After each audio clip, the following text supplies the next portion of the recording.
Cryptocurrencies like Bitcoin are terrible for the environment.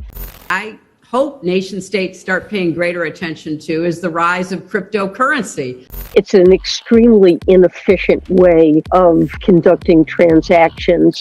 What's up, crypto crew, and welcome back. Or if this is your first time, I'm Cpatain Crypto Might, actively escaping the matrix, scoping out the crypto ocean. So if you like your odds, get on the boat, stay up to date, thumbs up, and join the hunt.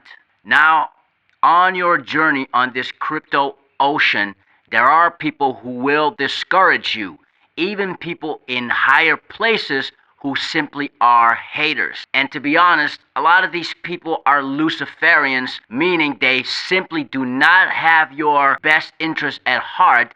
They have an agenda, and they want to make your life a living hell. And this is the reason, crypto crew, why I always say that I'm actively escaping the matrix, because I want you to be motivated to escape the matrix too. The matrix is everywhere. It is the world that has been pulled over your eyes to blind you from the truth. Now, when I say matrix, I'm talking about the system. I'm talking about a mindset of people who want you to stay dumb, who want you to stay where you are at right now, not autonomous, not empowered by the Most High God of the Bible, and certainly not wanting you to be wealthy. The people that you will see in this video represents the mind state that wants to keep you where you're at right now, perfectly quote-unquote safe in the matrix.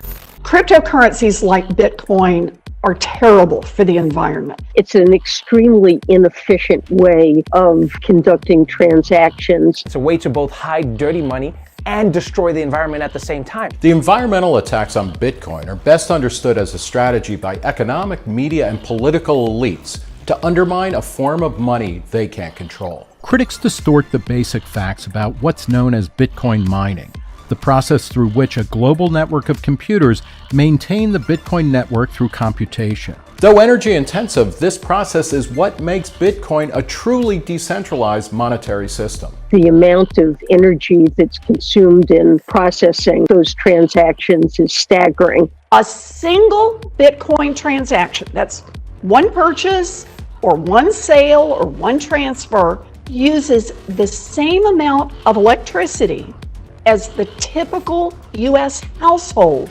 uses in more than a month. I think the estimate is 53 days. Wow. Yeah. They devised this per transaction energy cost figure, and then they extrapolate Bitcoin's transactional load to hundreds of billions per year. Nick Carter is a partner at Castle Island Ventures. He's written a series of influential articles about Bitcoin and energy. On the basis of this somewhat, illusory per transaction energy cost figure, they assume that Bitcoin will grow rapaciously in its energy footprint. In fact, as the Bitcoin network grows to support additional transactions, it doesn't require additional energy. Just as the Federal Reserve Building's electricity bill doesn't increase with every ATM withdrawal. The electricity consumed by mining isn't used to power individual transactions. It's used to secure and administer the foundation layer of Bitcoin's monetary network, which can then be extended almost infinitely. Bitcoin transactions and Bitcoin's energy use are not really correlated. An additional marginal transaction doesn't really add much energy outlay to the Bitcoin system. The energy used by Bitcoin miners has increased significantly, and it will continue to grow. But the media's claims are outlandish. In 2017, Newsweek boldly predicted that Bitcoin was on track to consume all of the world's energy by 2020. One of the most commonly cited figures comes from a 2018 two-page analysis published in Nature Climate Change and trumpeted by the New York Times and other outlets. Bitcoin's growth could single-handedly push global temperatures above the tipping point of 2 degrees Celsius. Effectively, it makes some very questionable assumptions about Bitcoin to derive this extrapolation of Bitcoin's future carbon footprint. It finds this cartoonish figure that Bitcoin could increase the world's temperature by 2+ degrees, which is completely inconsistent with the way Bitcoin works. Nature Climate Change went on to publish 3 rebuttals. pointing out the implausible assumptions used to generate its figure, including the same fallacy of calculating an energy cost per Bitcoin transaction and then assuming a linear increase as the network grows. So how much energy does Bitcoin mining actually consume? The Cambridge Center for Alternative Finance estimates Bitcoin uses just over 100 terawatt hours per year, which is less than gold mining and many other residential and industrial activities. Critics routinely invoke the idea that Bitcoin uses more electricity than whole countries to generate attention-grabbing headlines. But that's also true of many industries. There are computers all over the world right now spitting out random numbers around the clock in a competition to try to solve a useless puzzle. The claim that Bitcoin mining is useless is the essence of the government's case against Bitcoin, because it's this component that directly challenges state power. The work being carried out by this global computer network is what allows Bitcoin to be controlled by mathematical rules instead of human actors vulnerable to government or corporate control. Bitcoin is a vote of no confidence in the monetary and financial system that exists today. This pretty exclusionary system where we are extremely beholden to the opinions of a half dozen individuals who all think the same way. Would you go so far as to say it's almost like a generational movement against the status quo in favor of a non-inflationary kind of hard currency? Absolutely. And it's not just non-inflationary, it is a non-discretionary monetary rule. There's no central banker that can come in and alter the rules and privilege one certain set of society at the expense of another. That is the core of the movement here.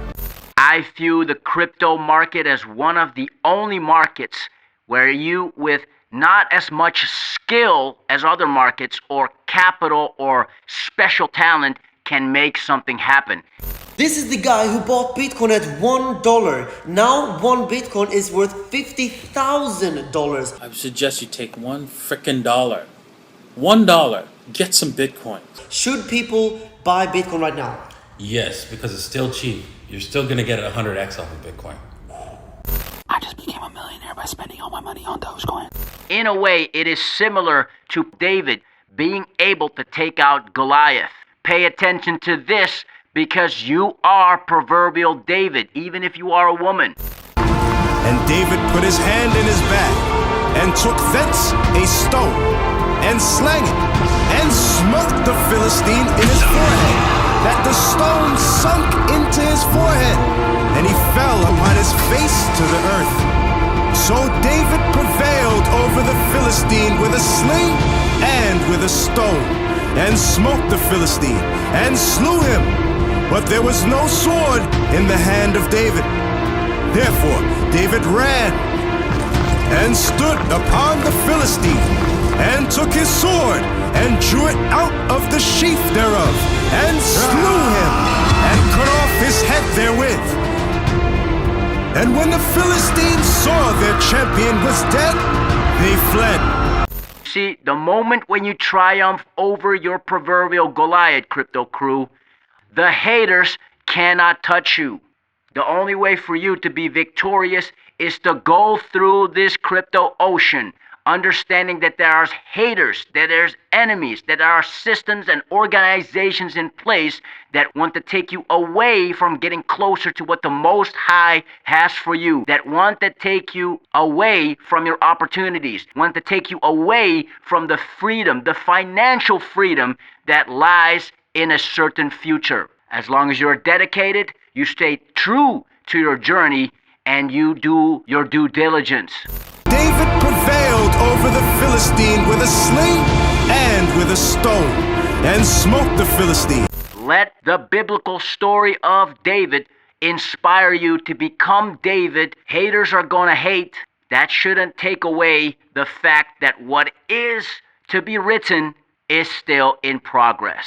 And so shout out to you, my friend. If you are the only one in your street, in your city, in your whole state, in your country who's investing in cryptocurrency, welcome to your crypto crew. I am Cpatain Crypto Might, actively escaping the matrix, scoping out the crypto ocean with you. You take the blue pill, the story ends. You wake up in your bed and believe whatever you want to believe. You take the red pill, you stay in Wonderland. and I show you how deep the rabbit hole goes. If you like your odds, get on the boat, stay up to date, thumbs up, and join the hunt. And with that said, let's continue to escape the matrix, grow in grace, and let's make some crypto waves. Say I.